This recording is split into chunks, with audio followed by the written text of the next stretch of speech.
Hi, Jeff Disher here again. Today I'm going to talk about a topic I call hiding in plain sight, which is all about kind of ways you can hide or otherwise protect sensitive or personal information, and how that has implications for other ways that we access data or try and make sense of data that we can't understand. So first of all, we're going to go through why you'd want to do this, some of the obvious reasons. Going to talk about encryption, which is of course the most obvious way that you normally solve this problem. I'm going to talk about an idea called Steganography, which is kind of the idea that you can hide data inside other data, either encrypted or not. And taking that to a further extreme, I'm going to talk about how you can actually hide data inside a file system itself, where you're the thing that normally contains your files and directories. Some implications that these ideas have for things like SETI and other projects where you're trying to make sense out of noise, trying to find data in noise. And really bringing that back to what does data mean? Looking at all this, what can we say and what's going to have meaning going forward and in the future? So first of all, why would you want to do this? Why hide your data? Well, obviously you might not trust another user, either another user on your system, another user on your network, or maybe you don't even know, but you want to protect yourself in case someone hacks into wherever you're storing your information. So if you encrypted it or hid it some way, that wouldn't be subject to them accessing it. Now, the other reason, which a lot of people are familiar with, is the idea that you sometimes have to protect trade secrets or national secrets. In a lot of industries, your company is going to have intellectual property that, because you work for them, you have access to, but they want to keep possession of that and they protect it. So a lot of companies will mandate encryption on all their company laptops, things like that. If you're national secrets are sort of a similar idea related to that, except that those usually have broader implications because it could be military or political secrets, and those things are relevant to people like diplomats and such. That's basically the same idea. The other reason why is you might just believe that privacy is key to freedom. So you want to ensure that you always have control over your own sense of privacy. So you'll do things there to kind of proactively protect yourself, even though you're not trying to protect yourself against anyone. You just think it's important that you have the right to do so, and you want to exercise that right. And the other reason is maybe it just interests you. Some of these ideas are really just kind of clever. So it's neat to kind of talk about them and to play around with them and see what you can do. Remember, with everything, some people are just really interested in the how it works. And this area is no exception. So first of all, encryption. Well, everyone basically understands how encryption is used, at least. You can encrypt things like files or whole file systems or whole disks. That's kind of a common one these days. So basically the ideas to do any of those things differ slightly, but they kind of come down to the same idea. The idea is that the data that you're encrypting is now meaningless without the decryption key. So this means that if you have the decryption key, it doesn't matter if someone gets the encrypted data. They can't make sense of it, even though they have the physical copy of it, without having your key to decrypt it. And this is what makes it useful. This, of course, is all based on the assumption that brute force decryption, just using a lot of computational power to try and force decrypt it, trying to force guess the key, basically, that's not really feasible. Generally, we look at it as being something that the sun would burn out before you'd ever complete the task. Now, quantum computing might change this a bit, but for the most part, this is still a true statement, and we can probably expect it to be true for the foreseeable future. Now, one of the problems with encryption is that some people state that possession implies culpability. By that I mean, if you are charged with a crime or accused of a crime, and you have encrypted files on your computer somewhere, well, that must mean that they assume that means that the encrypted data actually is what they need to convict you. And so they'll go after that, saying like, well, you have to give us access to these things. Now, this is obviously a logical fallacy. No, just because you're wanting to hide something doesn't mean that something is valuable to anyone other than you. But also, it's kind of, if we were to assume that this is always true, it makes it really easy to frame people, because you could just put an encrypted file on their hard drive and, well, that's whatever someone wants it to be. They're refusing to decrypt it because they can't. They don't know how. They don't have the decryption key. So this is kind of a tricky area, and I do hope that people are very careful going forward, because some of the decisions and thinking around this, kind of the guilty until proven innocent, is really kind of terrifying. So hopefully that makes sense as we go forward. And of course, this whole idea, you can kind of generalize it further to say, okay, well, having encrypted data, an encrypted file somewhere, that must mean there's something valuable about that. And this is a bit of a problem in itself. So there's kind of a parable, the idea that what happens if everyone in your country, whenever they're sending mail, they always send it written on the back of postcards. Well, what happens one day when someone puts their mail in an envelope for the first time? Suddenly, that seems very, very valuable because you can't obviously access it. Only the recipient is supposed to be able to look at it. So this makes everyone look at it very closely. So one of the ideas that some people have is say that for encryption to really, really work, for it to really protect us, everything has to be encrypted all the time. Because that way you protect the target. Because now you don't know where the target is. It's not the encrypted file, it's one of billions of encrypted files, so who knows?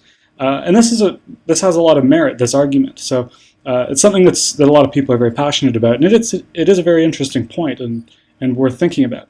So steganography is sort of taking a different approach to this. Instead of trying to kind of obscure the data such that you know where it is, but you just can't make sense of it, steganography approaches it the other way around. You might be able to make sense of the data if only you could find it.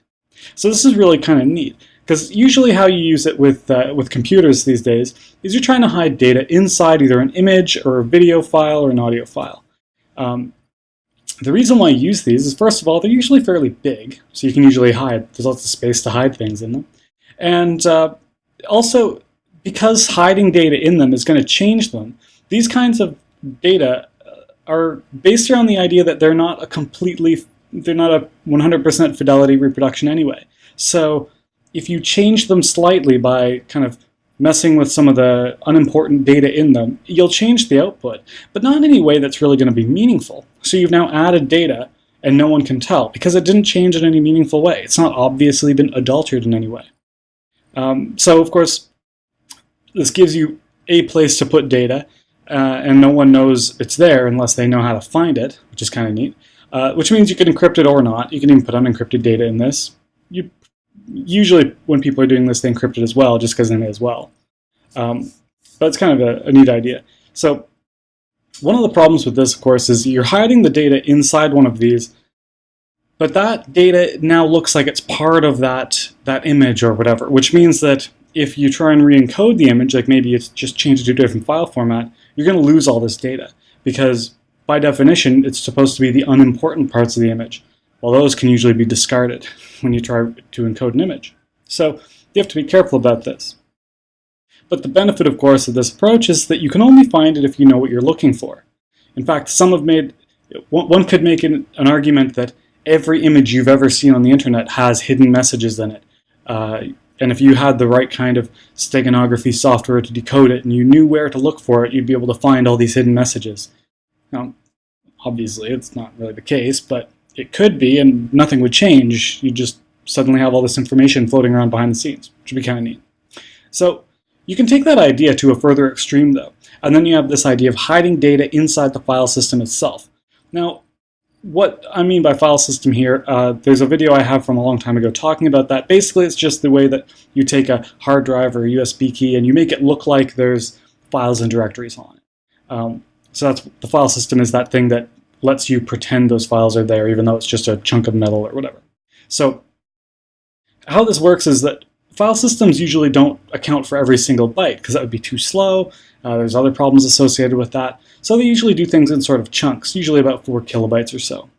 So that means if you have a small file, or a file that doesn't completely fill multiple blocks this way, you usually have some small amount of free space at the end. So this is normally ignored. The file system treats it as though it's used, even though it knows nothing's there.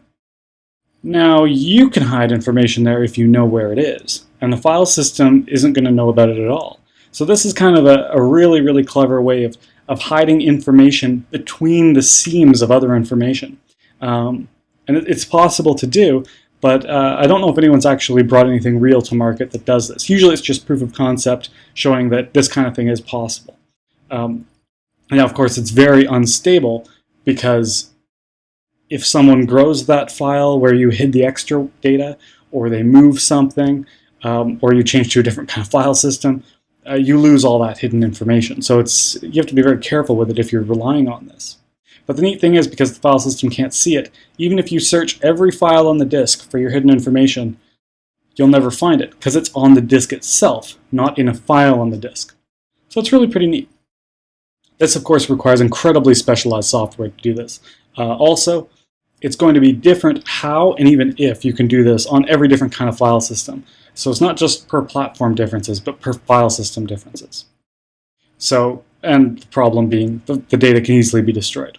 There's ways you could mitigate that, but it's still something that's going to be a big concern if you were to try using this in actual practice. Now, to illustrate what I mean, if we look at this rectangle here as being a chunk of space on your disk, like on your hard drive or USB key. Now, the blue file is going to be a real file that the file system knows about and it put there. Now, this red file is going to be hidden data that you put there. Now, the file system can't see it because it doesn't think there's anything there, but you know it's there. And as long as they don't do something like start adding more data to the end of the blue file, you can access it, only if you know where it is, though. So that's another kind of clever idea, similar to steganography, taken to a further extreme. Now, what kind of implications does this have for other systems like search for extraterrestrial intelligence, where one of the main things they're doing is trying to actually find signals in noise? But some have said this might not be something that we can feasibly do. No, there's other things they try and do, other ways they look for it, which do remain valid, but this is an interesting kind of concern. The whole idea was that artificial signals, like those made by intelligent life forms somewhere, they'll look like they don't belong. They'll look like they're not part of the normal background static of the universe. And this is a reasonable idea, except when you think about how our own data uses are changing. Because perfect compression, or kind of ideal encryption, will show no patterns.